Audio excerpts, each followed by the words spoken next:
शेतकरी बंधू भगिनींनो, किसानवाणी हा कार्यक्रम आपण ऐकत आहात आकाशवाणीच्या यवतमाळ केंद्रावरून. कार्यक्रमात आता ऐकूया सलग तूर शेती याविषयी प्रगतिशील शेतकरी प्रफुल्ल कापसे यांची मृणालिनी दहिकर यांनी घेतलेली मुलाखत ऐकूयात.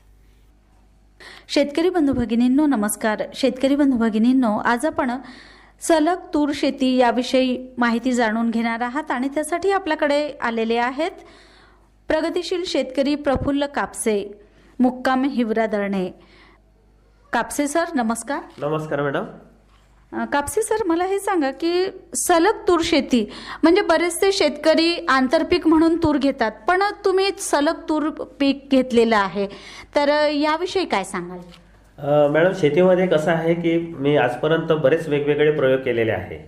सुरुवातीला सोयाबीनमध्ये आंतरपीक तूर घ्यायचो, कपाशीमध्ये आंतरपीक तूर घ्यायचो, परंतु सध्याचा जो एकंदरीत बाजारभाव आहे कपाशी पिकाला किंवा सोयाबीन पिकाला आणि जे मिळणारं उत्पादन आहे, दिवसेंदिवस उत्पादन हे चांगल्या मॅनेजमेंटमध्ये सुद्धा घटून राहिलेलं आहे. त्याच्यामुळं आणि मजुरीचा प्रॉब्लेम, कारण ह्या पिकांना मजुरी खूप लागते, म्हणून ह्या सगळ्या गोष्टीहून त्रस्त होऊन जे मी प्रयोग केलेले होते सलग तुरीचे 2-4-5 वर्ष अगोदर, तर तेच आता पुढं मी वाढवलेलं आहे आणि माझ्या संपूर्ण 12 एकर शेतीवर सलग तुरीची लागवड आहे. बरं, या तुरीची लागवड करावी म्हणजे संपूर्ण सलग तूर लावावी, तर असं का वाटलं तुम्हाला? याच्यामध्ये कसं मॅडम, आंतरपीक जर घेतो म्हटलं तर काय होतं की मेन पीक आपल्याला तूर पीक घ्यायचं आहे, मुख्य पीक म्हणजे माझं तुरीचं, आणि त्याच्यामध्ये जर आंतरपीक समजा सोयाबीन घेतली किंवा कपाशी घेतली तर त्या पिकामुळं ह्या पिकाला मार बसतो, तूर पिकाला. त्याच्यामुळं ही स्पर्धा होऊ नये आणि संपूर्ण तूर पीक हे चांगलं त्याचं त्या झाडाचं पालनपोषण व्हावं. कारण कोणतंही पीक म्हटलं की त्याचं झाड जोपर्यंत बनत नाही, त्याला चांगले फुटवे येत नाही, तोपर्यंत त्याचं उत्पादन येत नाही. मी तसे पण प्रयोग करून पाहिले. सोयाबीन पिकामध्ये मी तूर आंतरपीक घ्यायचो, तर त्यावेळेस एकरी उत्पादन हे 6-7 क्विंटल 8 क्विंटलपर्यंत यायचं. परंतु जेव्हापासून मी सलग तूर लागवड करीत आहे तेव्हापासून 10 क्विंटलपासून तर 14 क्विंटलपर्यंत एकरी उत्पादन हे वर्ष पाहून आणि एकंदरीत वातावरण बघून ते उत्पादन येत राहते. म्हणून मग आंतरपिकामध्ये जे सोयाबीन 4-5 क्विंटल 5-6 क्विंटल सोयाबीन होतं, पण तो खर्चच निघून नाही राहिला त्याच्यामध्ये, आणि हे तुरीचं पीक आपलं उत्पादन कमी येऊन राहिलं. मग त्याच्यापेक्षा कशाला सोयाबीन लावायचं, म्हणून सलग तूरच लावत आहे. अच्छा, या तुरीचं नियोजन तुम्ही कशा पद्धतीने करता? मॅडम, ही खरंच महत्त्वाची गोष्ट आहे. चांगला प्रश्न तुम्ही विचारला. कारण आपली जी पारंपरिक पद्धती होती, जुन्या काळी शेतकरी पेरून द्यायचे, परंतु त्याच्यामध्ये थोडासा काही जुने अनुभव, काही नवीन अनुभव, तर याच्यामध्ये मी काय करतो, टोकन पद्धतीनं तुरीची लागवड करतो. आता ह्या याच्यामध्ये काय होतं की एकंदरीत कोणतेही पीक आपल्याला जर घ्यायचं असेल तर त्याची झाडाची संख्या व्यवस्थित राहिली पाहिजे. मग मी वेगवेगळे प्रयोग केले, जसं की जोडोड पद्धतीमध्ये तूर लावली. 4 फुटाचे तास मारून बेड करून घ्यायचे, 2 लावायचे, 1 सोडायचं, म्हणजे 4x8x1 हा प्रयोग बघितला. 3x6x1 हा प्रयोग केला. त्याच्यानंतर 7x1, 8x1, 10x1 असे मी वेगवेगळे दरवर्षी प्रयोग केले. परंतु विषय असा आहे की दरवर्षी ह्या सगळे प्रयोग करत असताना सगळ्यात चांगला प्रयोग माझ्या जमिनीच्या ताकदीनुसार, माझ्या कळंब तालुक्याच्या एरियानुसार 7x1 हा प्रयोग मला चांगला वाटला. अच्छा, हो, त्याच्यामुळे मी सिंगल तास 7x1 वर लागवड करतो, कारण दोन्ही बाजूनं ती तूर अशी घेर करते आणि फवारणीला पण सोपी जाते, उत्पादन पण छान येतं, सूर्यप्रकाश पण छान मिळतो. आणि याच्यामध्ये मॅडम ज्या काही 4-5 गोष्टी महत्त्वाच्या आहे त्या म्हणजे माझ्या शेताचा जो उतार आहे तो उत्तर दक्षिण पण आहे, पूर्व पश्चिम पण आहे. मग मी काय करतो की तूर हे पीक आपलं हिवाळ्यामध्ये येते आणि त्याला सूर्यप्रकाशाची खूप आवश्यकता असते. मग भरपूर सूर्यप्रकाश मिळाला पाहिजे, म्हणून मी काय करतो की उत्तर दक्षिण तुरीची लागवड करतो. माझे जे बेड आहे ते उत्तर दक्षिण मी बेड केलेले आहे आणि त्या पद्धतीने त्याच्यावर लागवड करतो. दुसरी एक महत्त्वाची गोष्ट, चांगल्या उत्पादनासाठी लागवड ही टोकन पद्धतीने करतो. टोकन मशीन ज्या नवीन आलेल्या आहे, यामध्ये काय होतं की एका ठिकाणी 2 बिया 3 बियाचं असं ते सेटिंग असते आणि ठराविक सारख्या खोलीवर ते बियाणं पडते, वरून झाकल्या जाते, त्याच्यामुळे त्याची बियाण्याची उगवण पण खूप छान होते. दुसरी महत्त्वाची गोष्ट म्हणजे जे अंतर तुम्हाला पाहिजे आहे, 1 फूट आहे, 1.5 फूट आहे किंवा जे काही घ्यायचं असेल त्या अंतरावर ते तूर पडते. आता 2 झाडं 3 झाडं 1 झाड एका ठिकाणी राहिल्यामुळे ते झाड चांगलं बनते आणि तिथंच उत्पादनाचं हे वाढीला सुरुवात होऊन जाते. दुसरी महत्त्वाची गोष्ट की त्याला खत देताना जसं 8-21-21 आहे, 9-24-24 आहे, असे जे नवीन आता खतं आलेले आहे ह्या खताचा वापर करतो. सोबतच त्या पिकाचं तणाचं नियंत्रण करण्याकरिता तणनाशकाचा वापर करतो आम्ही. योग्य वेळी पीक वाचवून तणनाशकाचा वापर करतो. त्याच्यामुळे तो खर्चात बचत होते. त्याच्यानंतर जर पाहतो म्हटलं तर आम्ही तूर पिकाची कापणी करतो. कारण तूर पिकाला जर आपण कापणी केली नाही तर ते सरळ उभं वाढते आणि जास्त उंच वाढल्यामुळे शेवरा त्याचा छोटा येतो. परंतु आम्ही काय करतो की तुरीला 30 दिवसाची तूर झाली की शेंडे कापून घेतो आणि तिथून पुन्हा 60 दिवसाची तूर झाली की पुन्हा शेंडे कापून घेतो. म्हणजे त्याला फुटवे हे भरपूर येतात आणि जास्त फुटवे जास्त उत्पादन, असं ते तुरीचं उत्पादनाचा विषय आहे. बरं, तुम्ही यावर्षी कोणत्या तुरीची लागवड केली? यावर्षी मॅडम आम्ही संपूर्ण 111 तूरच लागवड केलेली आहे. या अगोदर बऱ्याच वेगवेगळ्या, आता मागच्या वर्षी माझ्याकडे 3 जाती होत्या, पण त्या एका जातीचं 11 क्विंटल, दुसरीचं 12 क्विंटल आणि ह्या 111चं 14 क्विंटल उत्पादन आलं. त्याच्यामुळं मग संपूर्ण 12 एकरवर 111च लागवड केलेली आहे. आणि एक मॅडम महत्त्वाचं म्हणजे जसं तूर पिकासाठी फवारणीचं नियोजन सुद्धा खूप महत्त्वाचं राहते. बऱ्याचदा काय होतं की आजकाल जुन्या पद्धतीमध्ये जनरली बऱ्याच शेतकऱ्यांना असं वाटतं की बुवा तुरीवर अळी येतात आणि अळीच्या नियंत्रणासाठी वेगवेगळे औषधं ते फवारतात आणि त्याच्यासोबत मग फारच फार एखादी फर्टिलायझर म्हणजे जसं खतात 13-0-45 19-19 वॉटर सोल्युबर खत वापरतात. तर अळीचं औषध अधिक वॉटर सोल्युबर खत. परंतु माझ्या मते सगळ्यात मोठा जो रोल आहे, जो माझा आज 31 वर्षाचा हा अनुभव आहे शेतीमधला, तर सर्वात महत्त्वाचा आणि मोठा रोल जो आहे तूर पिकाच्या उत्पादनामध्ये तो आहे बुरशीनाशकाचा. कारण या पिरियडला मॅडम धुके जे आहे हे खूप पडतात थंडीच्या पिरियडमध्ये, आता ह्या नोव्हेंबर-डिसेंबरमध्ये. आणि ह्या धुयारीनं काय होतं की जे पानावर ते धुयार असे पडले की त्याच्यात एक ते वेगळं केमिकल असतं आणि झाडाला ते अशक्त करते. म्हणून त्याच्यासाठी बुरशीनाशक जर आपण व्यवस्थित वेळेच्या वेळी 10-12, 8-10 दिवसाच्या अंतरानं फवारत गेलो तर उत्पादन नक्कीच चांगलं होते. दुसरी एक महत्त्वाची गोष्ट, मी धुयारीपासून वाचण्यासाठी शेतामध्ये रोज रात्रीला धुपट आम्ही करत राहतो. जे काही सोयाबीनचं कुटार वगैरे असते ते संध्याकाळी रात्रीला असं लांब टाकून द्यायचं 10-15 फूट. एक साईडला त्याला माचीसची काडी लावून दिली की ते रात्रभर जळत राहते. त्याच्यावर थोडंसं पाण्याचा फुलोरा टाकायचा. तर धुपटामुळे सुद्धा त्या धुयारीचं नियंत्रण होते आणि बुरशीचं बऱ्यापैकी नियंत्रण होते. म्हणून बुरशीनाशकाचा योग्य बुरशीनाशकाचा वापर आणि त्याच्यानंतर रोज रात्रीला शेतात केला धुपट, त्याच्यामुळे टेम्परेचर पण मेंटेन राहते आणि तुरीचं उत्पादन मॅडम खरंच चांगलं येते. अच्छा, बरं, या संपूर्ण तूर पिकाचं व्यवस्थापन करत असताना तुम्हाला कुठल्या कुठल्या अडचणी येतात आणि ह्या अडचणींवर तुम्ही कशी मात करता? मॅडम, जसं पहिले लागवड करताना काय व्हायचं की मजूर मिळायचं नाही. मग वेळेवर आपली लागवड व्हायची नाही. गावामध्ये मोजकंच मजूर राहायचं. मग बाकी त्यांच्या शेतकऱ्यांचं ते घरच्या शेतीचं करेल का आपल्या शेताचं करायला येतील, म्हणून आम्ही टोकन यंत्र घेतलं. त्याच्यामुळं काय झालं की एकच व्यक्ती एका दिवसमध्ये तुरी आमच्या 7x1 फुटावर राहते, तर 6 एकर तूर एका दिवशी टोकन यंत्रानं तो लागवड करू शकते. त्याच्यामध्ये मजुरीचा पण पैसा वाचला, म्हणजे 5 मजूर वाचले, एका मजुरानं काम झालं. त्याच्यानंतर दुसऱ्या अडचणी यायच्या मॅडम निंदण्याच्या. तर निंदताना तेव्हा मजूर मिळायचं नाही आणि आज मजुरी खूप वाढून गेलेली आहे. त्याच्यामध्ये खर्च पण खूप व्हायचा मजुरीसाठी. म्हणून मग आम्ही काय केलं की एकटाच माणूस तणनाशक फवारल्यानंतर की लवकरात लवकर त्याचं तणाचं नियंत्रण होते. दुसरी महत्त्वाची गोष्ट, ते तण आपण मारल्यानंतर तण जळून जाते, वाळते आणि त्याचं पुन्हा खत होते. तर तो एक विषय. नंतर खतं देण्यासाठी सुद्धा मजूर लागायचं आणि वेळेवर मजूर भेटायचं नाही. मग ज्या दिवशी आपल्याला खत द्यायचं आहे तर मग लांबच जायचं. मग त्याच्यासाठी आम्ही काय केलं की खत देण्याचं सुद्धा एक टोकन यंत्र आणलेलं आहे. ते सुद्धा टोकन यंत्रानं आम्ही खत देत राहतो. आता यावर्षी पाहतो म्हटलं तर 12 एकराला जेव्हा मी खताच्या टोकन यंत्राने खत दिलं तर एक माणूस खत टोकन करायला आणि एक माणूस त्या खत टोकन करणाऱ्याजवळ खत नेऊन द्यायला, सप्लायर, असे 2 व्यक्ती 2 दिवसामध्ये 12 एकरचं खत झालं. म्हणजे 300, 600, 1200 रुपयामध्ये माझं खत देणं झालं 12 एकराला. नाहीतर त्याच ठिकाणी 7-8 हजार रुपये खत देण्यासाठी लागले असते. पुन्हा त्याच्यामध्ये जर पाहतो म्हटलं तर अडचणी ह्या आता शेतीमध्ये बऱ्याच येत राहतात, परंतु बाकी तूर पिकामध्ये ह्या 2-3 गोष्टी सोडतो म्हटलं तर अशा काही खूप मोठ्या अडचणी नाही आहे. म्हणजे सरळ सोपं साधं सीधं पीक म्हणजे तूर आहे.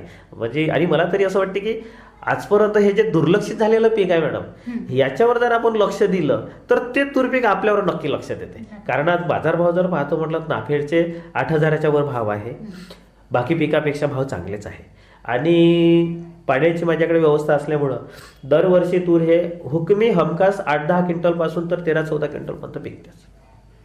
म्हणजे आधुनिक तंत्रज्ञानाचा वापर केला तर नक्कीच आपल्याला आपल्या पिकांमध्ये वाढ होताना दिसून येईल. बिलकुल मॅडम, बिलकुल. आधुनिक तंत्रज्ञान हे असायलाच हवं. जसं आता बुरशीनाशक, आता याच्या अगोदर कारेपेंडीचम आहे, मँकोजेब आहे, बरेचसे बुरशीनाशक आता जुने झालेले आहे. त्याच्यात दिवसेंदिवस काय होत चाललं मॅडम, की प्रतिकारशक्ती पिकामध्ये वाढत चालली.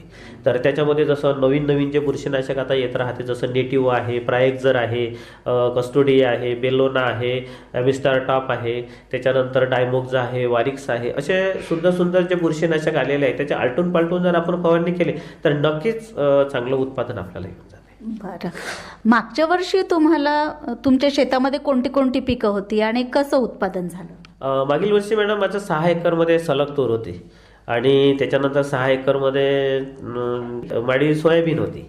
आता त्याच्यामध्ये काय झालं की हे जे तूर होती ह्या तुरीमध्ये मला एकरी म्हणजे 3 जाती होत्या, तर समजा 11-12 पासून ते 14 पर्यंत उत्पादन तुरीचं आलं. त्याच्यानंतर जे माडी माझी 6 एकरमध्ये सोयाबीन होती तर तिथे एकरी 5 क्विंटल उत्पादन आलं. कारण पाऊस खूप झाला आणि जास्त पावसामुळे तण खूप झाले. बेडवर माझी ती सोयाबीन होती आणि एकंदरीत ते तणनाशक आणि त्याच्यावरचा खर्च, कापणीचा खर्च, काढणीचा खर्च आणि वेळेवरच वातावरणात बदल होऊन राहिले. त्याच्यामुळे सोयाबीनमध्ये कसं की उत्पादनाचा भरवसा राहिलेला नाही. त्याच्यामुळे मग यावर्षी मी सोयाबीनच लावली नाही. आता दुसरी एक गोष्ट, मग ती सोयाबीन काढल्यानंतर मी रब्बी तूर लावली होती. त्या रब्बी तुरीचे मला 10 क्विंटल उत्पादन झालं. परंतु विषय कसा आहे की त्याचा जो कालावधी आहे तो 5 ते 5.5 महिन्याचा रब्बी तुरीचा कालावधी आहे. त्याच्यामुळे यावर्षी मी ती रब्बी तूर पण लावली नाही. सलग संपूर्ण 12 एकरमध्ये 111 तूर लावली. बरं बरं, यावर्षीचं किंवा आतापर्यंतचं जे आता वातावरणाचा बदल आपल्याला पाहायला मिळतो तर याचा शेतीमध्ये कसा विपरीत परिणाम दिसून येतो, तर यावर तुम्ही कशा पद्धतीने मात करता? हां, तर याच्यामध्ये कसं होऊन राहिलं मॅडम की दरवर्षी ग्लोबलायझेशन झालेलं आहे, प्रदूषण खूप झालेलं आहे. त्याच्यानंतर यांत्रिक शेती जे आपण म्हणतो तर ट्रॅक्टर आहे, हे ट्रॅक्टरनं आपण वाही करतो जमिनीमध्ये. दरवर्षी पंजी आहे, नांगरणी आहे, रोटावेटर आहे, तिरी आहे, ह्या सगळ्या गोष्टी करतो. त्यामुळं काय होऊन राहिलं की दिवसेंदिवस जमिनीची जे ताकद आहे किंवा जमिनीचा जो पोत आहे तो बिघडून राहिलेला आहे. कसा की आपण जेव्हा वाही करतो त्या यंत्राने, ट्रॅक्टर म्हणजे वजनदार यंत्र झालं. जुन्या काळी आपण वखरणी करायचो, नांगरणी करायचो, बैलाचं वजन खूप कमी राहायचं. तर हे ट्रॅक्टरनं जमीन अशी प्रेस होऊन राहिली आणि त्याच्यानंतर जे यंत्र आहे, जे काही यंत्र आहे, पंजी आहे, नांगरणी आहे, कल्टिवेटर आहे, यानं काय होतं की जमिनीला वरून उखरत चालते पण तर खालतं जमीन प्रेस करत चालते. जर एखाद्या दिवस पाहण्यात आलं तुमच्या तर खालून जमीन प्रेस दिसेल. त्याच्यामुळं पाण्याचा निचरा बरोबर होत नाही. आणि म्हणून मग मी काय केलं की आता मागच्या वर्षीपासून एक वेळा बेड केलेले आहे, ज्याला आपण शून्य मशागत तंत्र म्हणतो. तर शून्य मशागत तंत्रामुळे ज्याला SRT म्हणजे सगुणा रिजनरेटिव्ह टेक्निक, दादा चंद्रशेखर भळसावळे यांनी ती पद्धत शोधून काढलेली आहे. त्यांचे व्हिडिओ मी यूट्यूबवर बघितले आणि ते बघून मी प्रेरित झालो. जसं आमच्या कळंबजवळ राळेगाव तालुक्यामध्ये उमेश भाऊ पोहदरी म्हणून आहे, गेल्या 5 वर्षापासून ते SRT शेती करत आहे.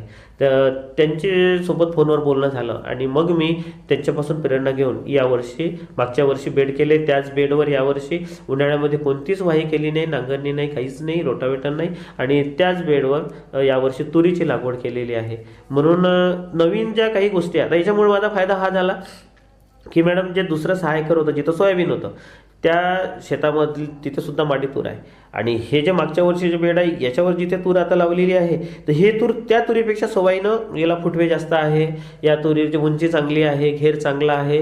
म्हणून कारण काय झालं की जुने जे मागच्या वर्षीचं पीक होतं त्याचे ते मुळं कुजले आणि कुजल्यानंतर त्याचं ते खत झालं आणि एकंदरीत ते ताकद तर त्या कंपोस्ट खत त्या मुळाचं झाल्यामुळं पीक यावर्षीचं पीक हे सुंदर आलेलं आहे. म्हणून मला असं वाटतं मॅडम की आता दिवसेंदिवस शेतीवर जो काही खूप खर्च होऊन राहिलेला आहे, बी बियाणाचा खर्च आहे, रासायनिक खताचा खर्च आहे.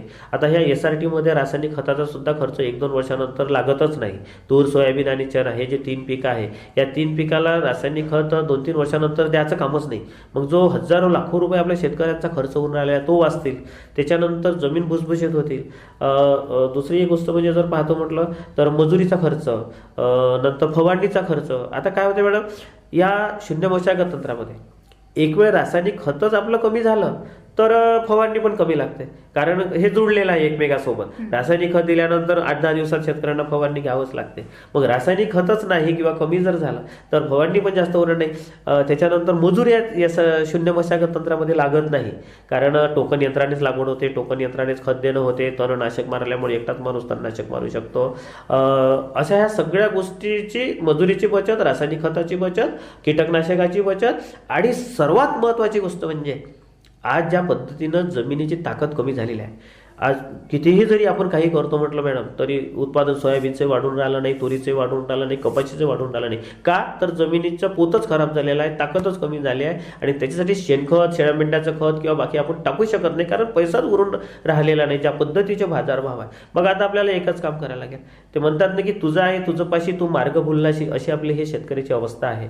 आपल्याजवळ सगळ्या गोष्टी आहे पण आपण ते विसरून चाललो. म्हणून आता जसं मी SRT पद्धतीने शेती करत आहे, ह्या मुळाचं खत होऊन राहिलेलं आहे, त्याच्यामुळे पीक दरवर्षी हे चांगलंच येणार, आणि जमिनीची वाही होणार नाही, जमीन भुसभुशीत राहतील, निचरा चांगला होतील. त्याच्यामध्ये जे गांडूळ आहे ते गांडूळाचं प्रमाण दरवर्षी वाढत राहील, कारण वाहीच होणार नाही. त्याच्यानंतर बैलाची पण वाही नाही पावसाळ्यामध्ये, ती नसल्यामुळं काय होतील की एकतर बैलाला पण आराम मिळेल, तो पण खर्च त्याच्यावरचा वाचेल, आणि मोकळा राहतील, आणि याच्यात वेळ सुद्धा भरपूर मिळतील मॅडम. म्हणजे विचार करायला शेतीमध्ये मी काय केलं पाहिजे हे करण्यासाठी वेळ मिळेल. नाहीतर मग ते बैलच चारण्यात आपले दिवस गेले आणि बाकी याच्यात जर वेळ गेला तर याला वेळ मिळत नाही. याच्यामध्ये तुमची वेळेची पण बचत आहे. आणि जर मॅडम ह्या SRT पद्धतीने म्हणजे शून्य मशागत तंत्रानं जर आपण शेती केली तर नक्कीच एक दिवस असा येतील की खूप कमी खर्चामध्ये खूप जास्त उत्पादन होतील, आणि त्याच्यात 4 पैसे चांगले उरतील, आणि जी जमीन आहे ही जमीन अतिशय सुपीक, जशी जुन्या काळची जमीन होती तशीच सुपीक जमीन राहतील.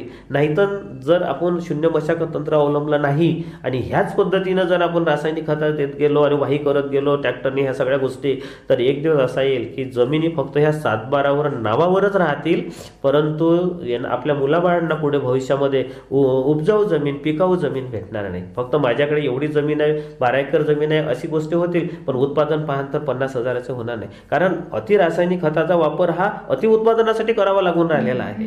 त्याच्यासाठी ते जमिनीची ताकद हे दिवसेंदिवस कमी होऊन राहिली. म्हणून मला असं वाटते की जसं मी पहिल्याच वर्षी म्हणजे मागच्या वर्षानंतर हे जे दुसरं वर्षामध्ये SRTचा सरळ फरक दिसून राहिला की बगर SRTची तूर आणि SRTची तूर खूप उत्पादनात म्हणजे झाडामध्ये, स्ट्रक्चरमध्ये फरक आहे, आणि नक्कीच ते उत्पादनामध्ये दिसून येतील मॅडम. अच्छा, तूर या व्यतिरिक्त आणखी मग पुढे कुठली कुठली पिकं घेता तुम्ही? मॅडम सध्या तरी तुरीवरच लक्ष केंद्रित केलेलं आहे, कारण ह्या तूर पिकांनाच खूप पैसे दिलेले आहे.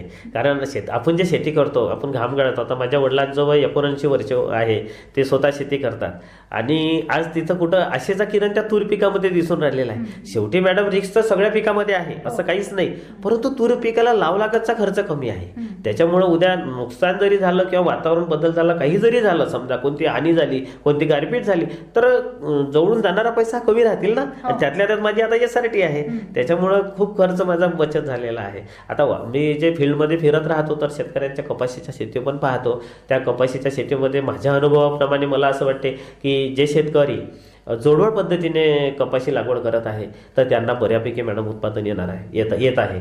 आता कालच मी परसोडी तालुका कळंब येथे प्रशांत भाऊ वाघमारे म्हणून युवा प्रगतशील शेतकरी आहे, त्यांनी त्यांच्या शेतात 2.5 बाय 5 बाय 1 फूट अंतरावर त्यांनी कपाशीची त्यांच्याकडून मी लागवड करून घेतली. म्हटलं नवीन एक प्रयोग तुम्ही करून पहा.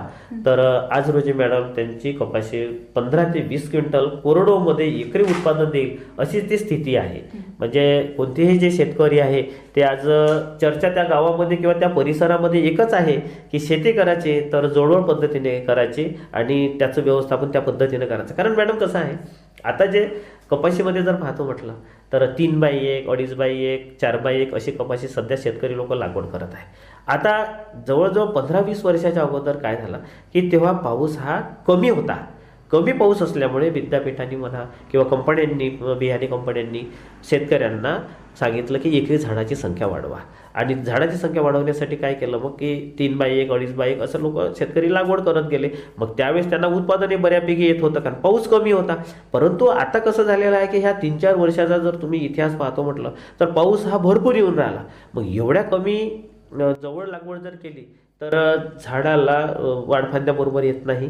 जे बोंड लागतात ते बोंड सडतात पावसामुळे, कारण पाऊस खूप होऊन राहिला. म्हणून आपल्याला आता शेती करताना एकंदरीत जी परिस्थिती आहे, जे पर्जन्यमान आहे आपल्या एरियाचा, जो अभ्यास करून आपल्याला ते करायला लागेल. आता हे जे प्रशांत वाघमारे यांनी जोडोड पद्धतीने कपाशीची लागवड केली आहे, याच्यामध्ये काय झालं की जे 5 फुटाचं इकडून तिकडून अंतर सुटलेलं आहे, त्याच्यामध्ये त्या वाढफांद्या मोठ्या वाढल्या आणि एका वाढफांदीला 25 ते 40 बोंड लागलेल्या आहे मॅडम. म्हणून जोडवा पद्धतीनं शेती जर केली तर कपाशीचं सुद्धा आपण बऱ्यापैकी उत्पादन घेऊ शकतो. तसंच आता राहिला सोयाबीनचा विषय, तर सोयाबीनच्या माझ्या पाहण्यामध्ये येते तर दरवर्षी पहिले काय व्हायचं की 335, 9305 अशा व्हेरायटी शेतकरी लोक लागवड करायचे. परंतु काय होतं की जसजसं दिवस जातात किंवा तसं तसं कुठं नाही कुठं तरी त्याच्यामध्ये जेनेटिक हा बदल होत जातो. तर आता पहिले त्या पहिल्यासारखं त्या वाणांचं उत्पादन आता यायला पाहत नाही. म्हणून मागील वर्षी काय झालं की बऱ्याच शेतकऱ्यांनी पांढऱ्या फुलाच्या नवीन व्हेरायटी सोयाबीनच्या आल्या, तर त्या लागवड केल्या, त्या चांगलं उत्पादन आलं. त्याच्यानंतर यावर्षी मग ते पाहून यावर्षी सर्व शेतकऱ्यांनी पांढऱ्या फुलाच्या व्हेरायट्या लावल्या. परंतु शेवटी शेतकऱ्यांचं मागचं जे दुष्टचक्र आहे, म्हणजे निसर्गाचं म्हणायला हरकत नाही स्पेशली, तर काय झालं मॅडम यावर्षी की अल्टरनेरिया नावाची बुरशी आली. हा, आता अल्टरनेरिया नावाची बुरशी ही अशा वेळेस आली की जेव्हा सोयाबीनचं पीक शेतकऱ्यांचं हे आता फवारणी सगळ्या झालेल्या होत्या, आता चलप दिसत होतं, शेंगा दिसून राहिल्या होत्या, आता ह्या शेंगा 10-15 दिवसात भरतील, सोयाबीन आपली कापायला येतील. त्यावेळेसच ही बुरशी आली, कोणाच्या लक्षात आलं नाही आणि कोणी त्यावेळेस फवारणी घेतली नाही, कारण त्यावेळेस ती फवारणीची मानसिकता पण नसते. आणि ते अल्टरनेरिया बुरशी अशा प्रमाणे मॅडम वाढत गेली की 100 दिवसाचं जे पीक होतं ते पीक कापायला 115 दिवस, 120 दिवस सुद्धा लागले. आणि ह्या रोगामुळे झाड अशक्त झालं आणि दाणे भरले नाही आणि त्याच्यामुळे 2 क्विंटल, 3 क्विंटल, 4 क्विंटल पर्यंत शेतकऱ्यांना सोयाबीनचं उत्पादन आलं. पण अशाही परिस्थितीमध्ये ज्या केसाळ वाणं नवीन काही कंपन्यांनी मार्केटमध्ये आणलेले होते, ज्यांच्या शेंगा केसाळ आहे, 3-3 दाण्याचे ते शेंग आहे, तर त्याला मॅडम 9-10 क्विंटलपर्यंत उत्पादन आलं. म्हणून आता काळाची जी गरज आहे किंवा जो शेती करताना आता म्हणजे इतकं बारीक लक्ष देऊन आपल्याला शेती करावी लागणार आहे की नवीन नवीन बियाणं कोणते आलेले आहे, खतं कोणते आहे, औषधी कोणते आहे, आणि आपणच आपल्या शेतीचा अभ्यास करून स्वतःच आपल्याला आपल्या शेतीचा डॉक्टर व्हावं लागणार आहे. तेव्हाच आपण त्या शेतीमध्ये काहीतरी सुखाचे 4 दिवस, आनंदाचे 4 दिवस दिसेल आणि आपलं कुटुंब आणि सगळे आपल्या गावातले लोक हे सुखी समाधानानं राहील. नाहीतर जर दरवर्षीसारखं कोणतेही घेतलं, कोणतेही लावलं, कसंही केलं तर याच्यामध्ये आता मजा राहिलेली नाही. आणि म्हणतात ना की शेतकऱ्यांचा मुलगा हा कर्जातच जन्मतो आणि कर्जातच मरतो, तर ह्या गोष्टी अशा चालू राहणार आहे. म्हणून आता जसं मी तुम्हाला सांगितलं की जसं शून्य मशागत आहे, SRT तंत्रज्ञान, आणि नवीन नवीन गोष्टी शिकत चालायला लागणार आहे. तुम्ही खूप सुंदर मार्गदर्शन आपल्या शेतकरी बांधवांना केलेलं आहे आणि तुमचे अनुभवसुद्धा चांगले सांगितलेले आहेत. तर आज आपण या ठिकाणी आकाशवाणीच्या माध्यमातून शेतकऱ्यांना एक चांगला मोलाचा संदेश दिलेला आहे. तर मी या ठिकाणी आपले आभार मानते आणि आपला निरोप घेते. धन्यवाद, नमस्कार. खूप खूप धन्यवाद मॅडम, तुम्ही मला मुलाखतीसाठी बोलावलं आणि जे माझे अनुभव आहे हे आपल्या सगळ्या शेतकऱ्यांपर्यंत पोहोचल्यानंतर नक्कीच त्यांच्या उत्पादनामध्ये वाढ होतील. खूप खूप धन्यवाद. शेतकरी बंधू भगिनींनो, आत्ताच आपण सलग तूर शेती याविषयी प्रगतिशील शेतकरी प्रफुल्ल कापसे यांची मृणालिनी दहिकर यांनी घेतलेली मुलाखत ऐकलीत. शेतकरी बंधू भगिनींनो, याबरोबरच आजचा आपला किसानवाणी कार्यक्रम आता मात्र समाप्त करण्याची वेळ झालेली आहे. परत भेट आहेच येत्या कार्यक्रमात. तोपर्यंत मृणालिनी दहिकरला अनुमती द्या. नमस्कार.